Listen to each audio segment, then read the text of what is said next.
Welcome back. Today, I need to tell you about something that doesn't get talked about enough in Skyrim, something people would rather ignore than confront.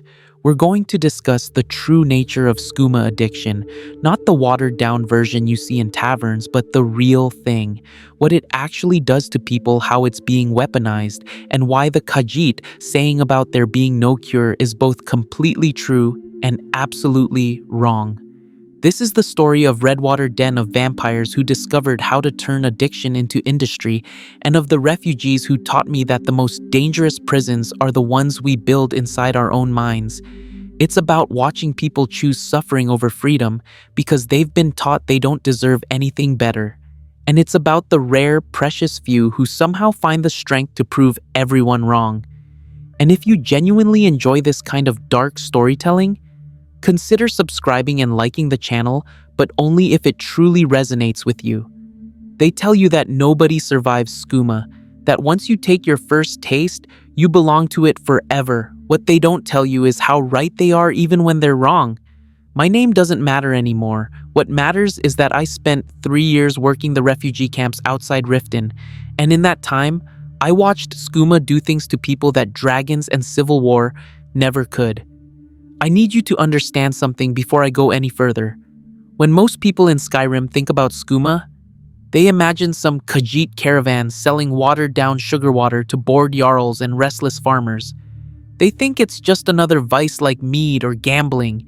They have no idea what the real thing does. They've never seen someone's teeth fall out from their gums after 6 months on pure moon sugar derivatives. They've never watched a mother trade her child's winter coat for a single bottle, because the alternative is facing another hour in her own skin without that crystalline burn sliding down her throat.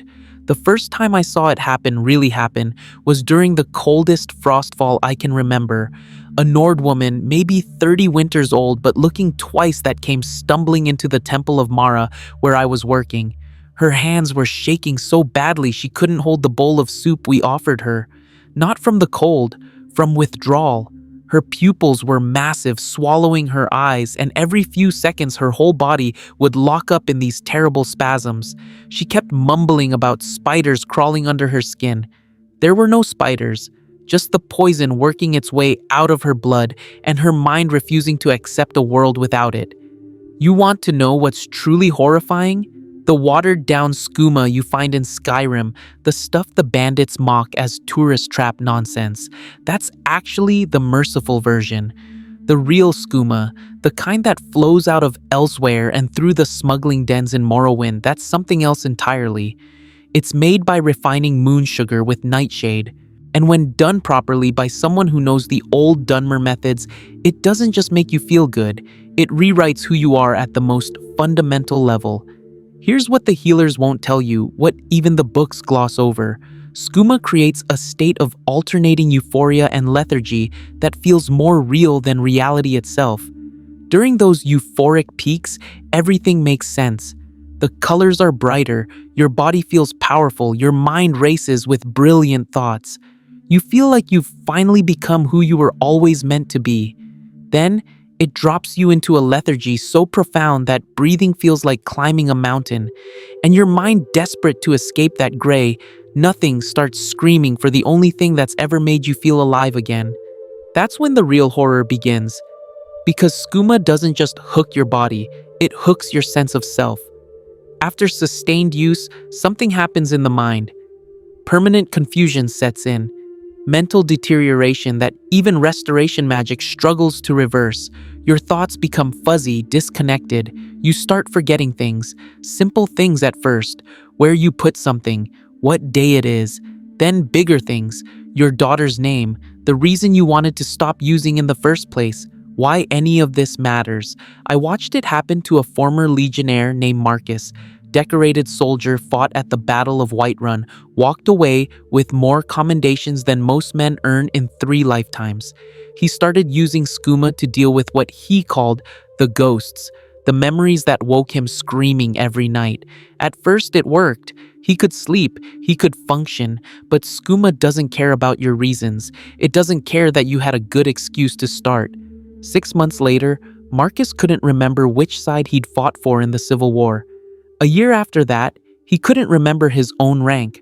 The last time I saw him, he was sitting in a riften alley, his legionnaire armor sold for another fix, talking to people who weren't there.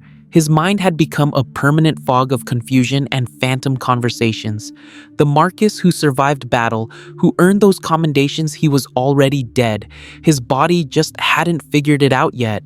But here's the thing that kept me awake those 3 years, the thing that still wakes me up now. The Khajiit have a saying. They claim there's no cure for skooma addiction, that once you're enslaved to it, you're enslaved forever. Most people take that as truth because the Khajiit would know, right? Moon sugar is sacred to their culture. Skooma flows through their communities like blood through veins. If anyone would know if escape was possible, it would be them. Except they're wrong. Not about how bad it is, they're right about that. But about there being no cure? That's a lie. Not a lie exactly, more like a truth that's missing the most important part. There is a way out, but it's so hard and so rare that most people might as well believe it's impossible. I learned this from a book I found in one of the abandoned buildings in Raven Rock, a confession written by a Dunmer woman named Tilse Sendas who managed to break free. She wrote that there's no miracle cure, no potion, no spell that just makes the craving go away. But escape is possible through something she called knowledge, understanding, and acceptance. You have to understand what the skooma does to you. You have to accept the lust for it as part of yourself without shame. And only then, only when you stop hating yourself for what you've become, can you begin to make choices again. Can you separate despair from hope? It sounded like mystical nonsense when I first read it. Then I met someone who actually did it. A Khajiit merchant named Doshar. He'd been using for 12 years, lost everything, ended up in the gutter like every other addict. But somehow, he clawed his way out. When I asked him how, he said something that still haunts me. He said the hardest part wasn't stopping the skooma. The hardest part was forgiving himself enough to believe he deserved to stop. But Doshar was one person out of hundreds I met. One person who escaped. The rest? They're still out there trapped in that cycle of euphoria and despair, still convinced that the next bottle will be the one that finally fills the hole inside them, still trading away everything they have, everything they are for a few more hours of feeling whole. What do you think really happened here? Drop your thoughts in the comments because I need to tell you about what I discovered at a place called Redwater Den. About what happens when vampires discover they can exploit skooma addiction in ways that make ordinary trafficking look like mercy. That's when I learned the truly horrifying truth about what this drug really is. Redwater Den. If you've never heard of it, count yourself lucky. If you have heard of it, then you know why I still can't sleep properly. It's tucked away in the forests northwest of Riften, looks like just another abandoned shack from the outside. 2 lookouts standing guard, but they're not there to keep people out. They're there to welcome you in, to invite you to partake in what they claim is the finest skooma outside of Balmora. That should have been the first warning sign. Nobody advertises skooma. It's illegal across Skyrim, illegal across most of Tamriel. You don't set up shop and wave people inside, but addicts don't think clearly and desperate people don't ask questions. They just follow the promise of relief down into the dark. I went there looking for a woman named Sarah. She'd been coming to the refugee camp trying to get clean, actually making progress. Then she disappeared. One of the other refugees mentioned hearing about a new den opening up someplace that had the real stuff, not the watered-down nonsense sold in Skyrim. I had a bad feeling about it, but I told myself I was just going to find Sarah and bring her back. I told myself I could help.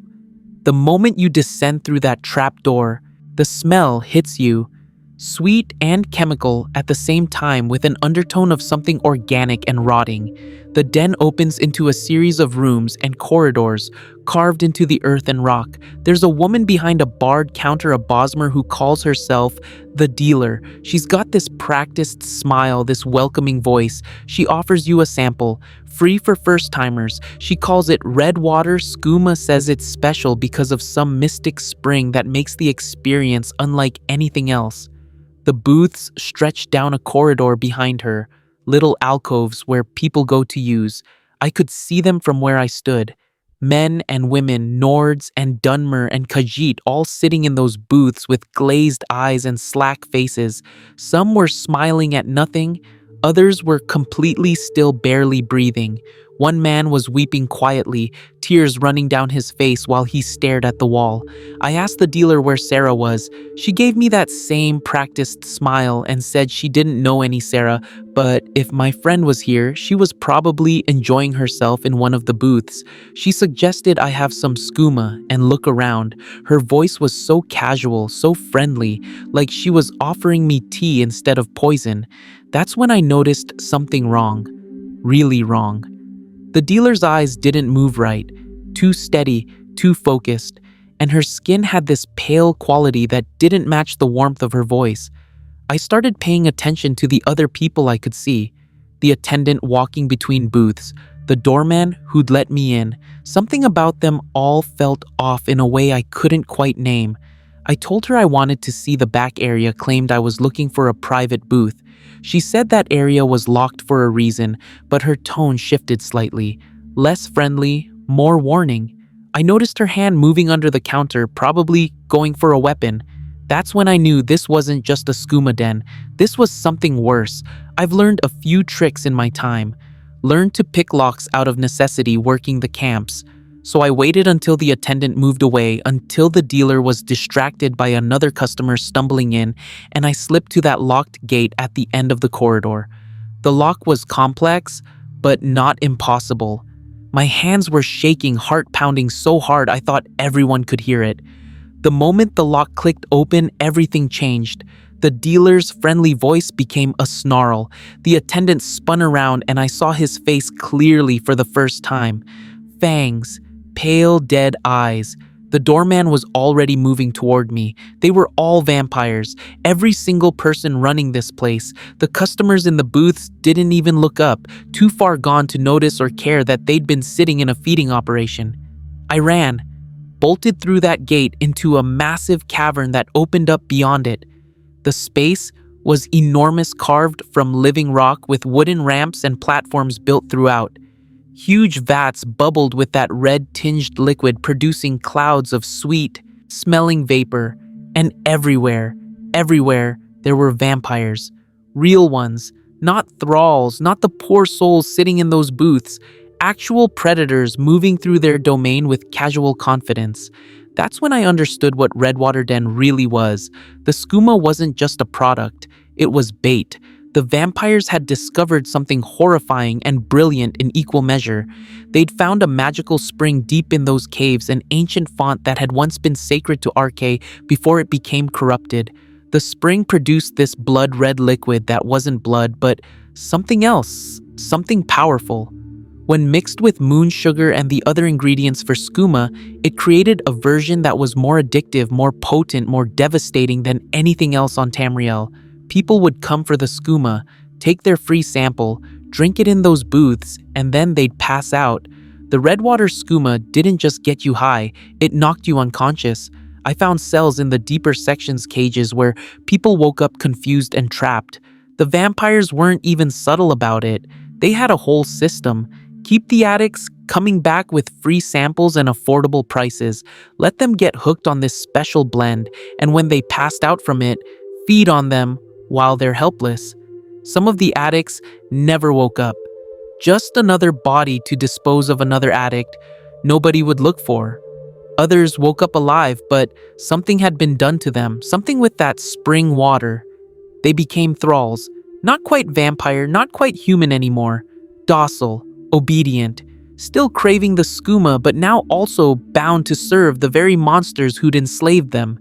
The doorman, the attendant, those lookouts outside. They'd all been customers once. I found Sarah in one of those cells. She was alive barely. They hadn't finished the process with her yet. Her eyes were still her own, still human, but she was so weak she could barely stand. When I got her out, when we were running through those tunnels with vampires and their death hounds chasing us, she kept begging me. Not for help getting away, she was begging me to let her go back for one more drink of that Redwater skooma.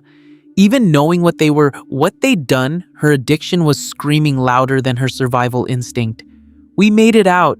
I don't know how. Maybe RK himself saw fit to grant mercy. Maybe the vampires were confident enough in their operation that they didn't think two refugees posed any real threat. But we got back to Riften, back to the temple, and Sarah did something I'd never seen before. She went through withdrawal from Redwater Skooma. Regular skooma withdrawal is brutal. Shaking pain, mental anguish. This was all of that multiplied. She screamed for 3 days straight, clawed at her own skin hard enough to draw blood, kept babbling about the spring, about needing to get back to it. On the 4th day, something in her broke, not in the way you'd think. She stopped screaming, sat up in her cot, looked at me with clear eyes for the first time since I'd found her, and she said something that still makes my stomach turn. She said she finally understood why the Khajiit claim there's no cure. She said it's not because you can't stop using physically, it's because part of you never wants to stop. Part of you remembers how perfect you felt in those moments of euphoria, and it whispers to you forever that you could feel that way again. You just have to give up everything else one more time. If you've ever wondered what choice you would make in a situation like this, tell me in the comments, because I need to tell you about what happened next, about what I learned when I went back to Redwater Den with information for the authorities, about the journal I found there that explained exactly how far this operation reached, and why skooma addiction isn't just a personal tragedy, it's a weapon that's being used to turn people into prey. If this story has kept you listening this far, and you want more of these dark confessions from Skyrim, hit that subscribe button. It tells me someone out there is still paying attention to warnings like these. I should have left it alone. Sarah was safe recovering, and I'd done what I set out to do. But I couldn't stop thinking about those other people in those booths, about how many more would stumble into that den looking for escape and find something infinitely worse. So I went to the Riften Guard, told them everything I'd seen. They laughed at me, said I'd probably been sampling the product myself, that my story was too fantastical to be real. Vampires running an organized skooma operation? Ridiculous. But there was one guard who didn't laugh. A young woman named Mjol, before she became the lioness you might have heard of. She'd lost someone to skooma years before, understood that desperation makes people do desperate things. She couldn't get official support, but she agreed to come with me, just the two of us. Two fools walking back into that nightmare with nothing but determination and a handful of steel. This time, we didn't pretend to be customers. We came at night, weapons drawn, and we fought our way through. The lookouts, the doorman, the dealer, all vampires or thralls, and all ready to kill to protect their operation. The sounds of combat didn't wake the people in the booths. They just sat there, lost in their euphoric haze, completely unaware that violence was erupting around them. We descended deeper than I'd gone before. Past the cells, past the brewing vats, down into ancient Nordic ruins that had been buried by an earthquake centuries ago. The spring was there, in a chamber that had once been a temple to RK. The walls were carved with prayers and blessings that had been defaced, corrupted. The spring itself bubbled up from the ground, that blood-red liquid flowing over stone channels worn smooth by time. And there was a journal, left on a stone table by someone named Venaris Vulpin, the vampire who'd rediscovered this place. I read it while Mjol stood guard, and what I learned made everything so much worse. Vulpin had been researching the spring for months, trying to understand its properties. He'd discovered that the liquid wasn't blood, much to his disappointment, but it had powerful magical qualities that he could exploit. The genius of his plan was documented in meticulous detail. He explained how the spring water, when used to brew skooma, created an addiction that was nearly instantaneous and completely overwhelming. How it made the user suggestible, pliable, how repeated exposure could be used to create thralls without ever turning them into full vampires. He'd essentially discovered a way to create an endless supply of human cattle that would voluntarily return again and again. But the worst part, the part that made me physically ill reading it, was the scope of his ambition. Redwater Den wasn't an isolated operation, it was a prototype. Vulpin had been taking notes, refining the process, preparing to expand. He mentioned other vampires interested in replicating his model, other springs, other dens, other cities. He was building a manual for turning skooma addiction into industrial-scale predation. I took the journal. Mjol and I destroyed what we could. Smashed the brewing equipment, collapsed parts of the cavern, made it as difficult as possible for anyone to rebuild. We freed the people we found in those cells, though most of them were so far gone they couldn't understand they were being rescued. And then we got out before more vampires could arrive. Sarah helped me understand something after I returned. She'd been reading that book I mentioned, The Confessions of Tilse Sendas. She said the reason most people can't escape skooma isn't just physical dependence, it's shame.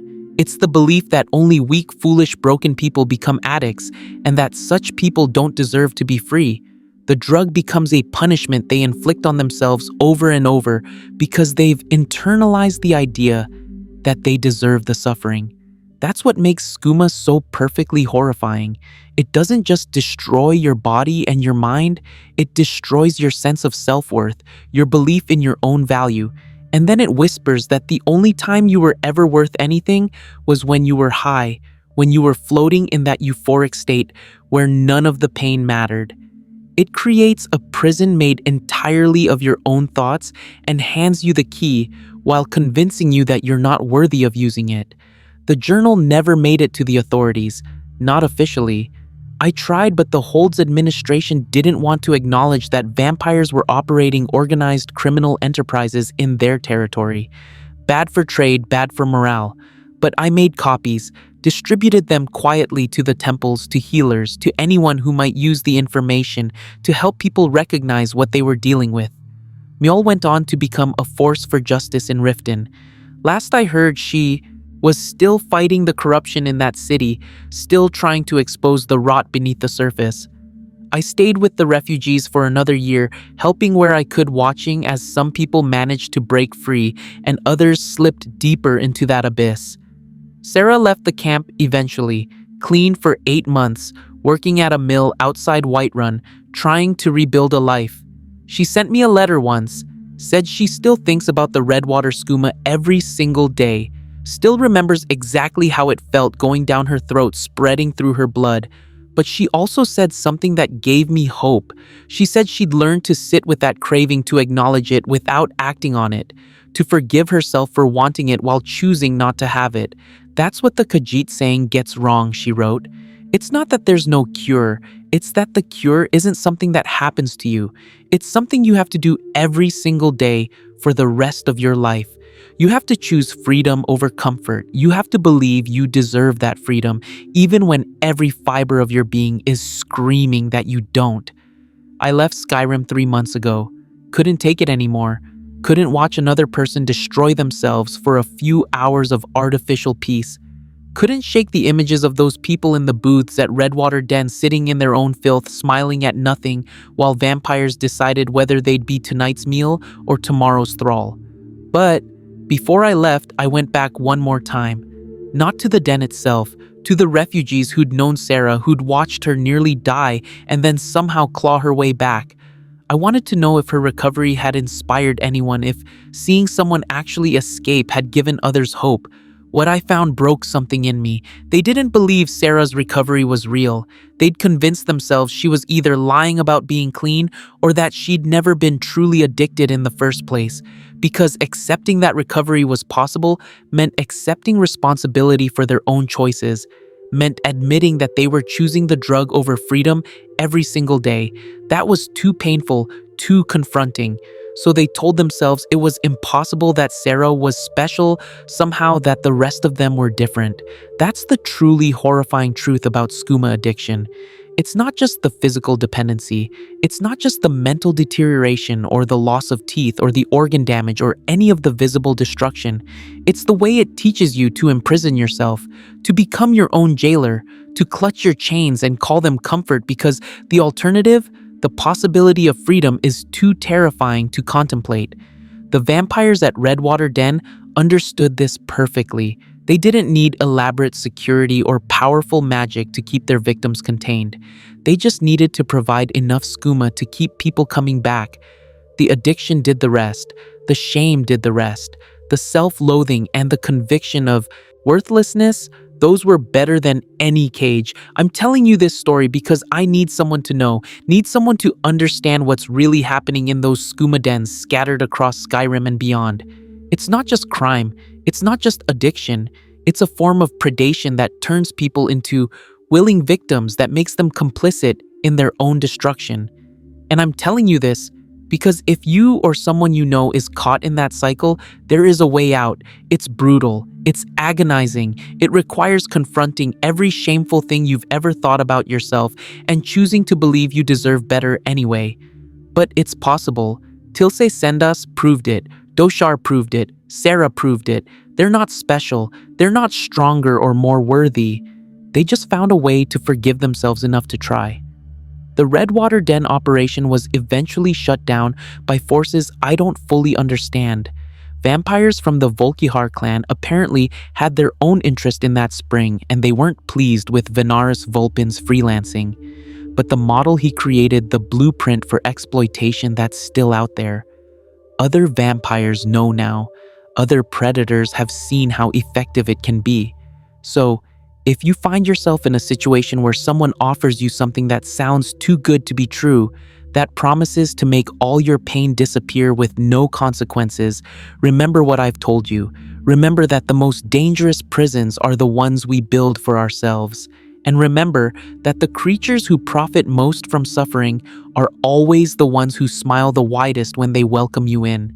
My name still doesn't matter, but Sarah's does, Marcus's does. All those nameless people sitting in those booths, trapped in their own minds, their names matter too. They're not cautionary tales. They're people who made choices when they were in pain, people who believed the lie that there was no way out.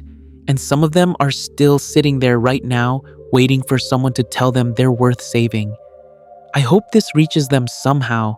I hope they find that journal, that book, that one piece of truth that breaks through the fog and reminds them that slavery is a choice even when it doesn't feel like one. That forgiveness is the key that opens every lock. That knowledge and understanding and acceptance can free you from chains you've worn so long you forgot they weren't part of your skin. The horrifying truth about skooma addiction is this: it doesn't need to destroy you. You do that to yourself one choice at a time because something taught you that destruction is all you deserve.